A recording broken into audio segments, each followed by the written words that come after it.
I am not black. I mean, that's what the world calls me, but it's not me. I didn't come out of my mother's womb saying, "Hey everybody, I'm black." No, I was taught to be black, and you were taught to call me that, along with whatever you call yourself. It's just a label. See, from birth, the world force feeds us these labels, and eventually we all swallow them. We digest and accept the labels, never ever doubting them. But there's one problem. Labels are not you, and labels are not me. Labels are just labels. But who we truly are is not skin deep. See, when I drive my car, no one would ever confuse the car for me. Well, when I drive my body, why do you confuse me for my body? It's my body. Get it? Not me. Let me break it down. See, our bodies are just cars that we operate and drive around. The dealership we call society decided to label mine the black edition, yours the Irish or white edition. And with no money down, 0% APR, and no test drive, we were forced to own these cars for the rest of our lives.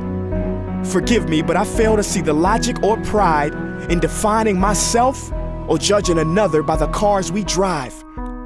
Because who we truly are is found inside. Listen, I'm not here to tell you how science has concluded that genetically we're all mixed and race in the human species doesn't exist, or how every historian knows that race was invented in the 15th century to divide people from each other and it has worked perfectly. No, I'm not here to lecture. I just want to ask one question. Who would you be if the world never gave you a label? Never gave you a box to check? Would you be white, black, Mexican, Asian, Native American, Middle Eastern, Indian? No, we would be one. We would be together. No longer living in the era of calling human beings black people or white people. These labels that will forever blind us from seeing a person for who they are, but instead seeing them through the judgmental, prejudicial, artificial filters of who we think they are. And when you let an artificial label define yourself, then my friend, you have chosen smallness over greatness and minimized yourself, confined and divided yourself from others. And it is an undeniable fact that where there is division, there will be conflict, and conflict starts wars. Therefore, every war has started over labels. It's always us versus them. So the answer to war, racism, sexism, and every other ism is so simple that every politician has missed it. It's the labels.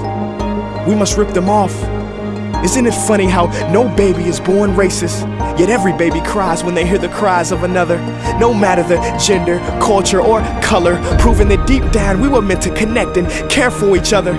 That is our mission, and that is not my opinion. That is the truth in a world that has sold us fiction. Please listen, labels only distort our vision, which is why half of those watching this will dismiss it or feel resistance and conflicted. But just remember, so did the caterpillar before it broke through its shell and became the magnificent butterfly.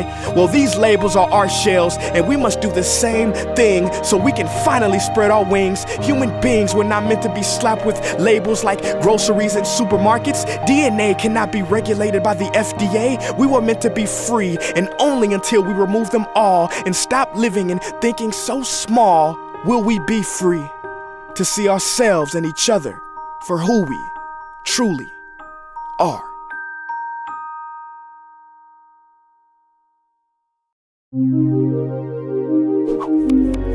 So what can we do in the face of all this madness and chaos? What is the solution? We can love.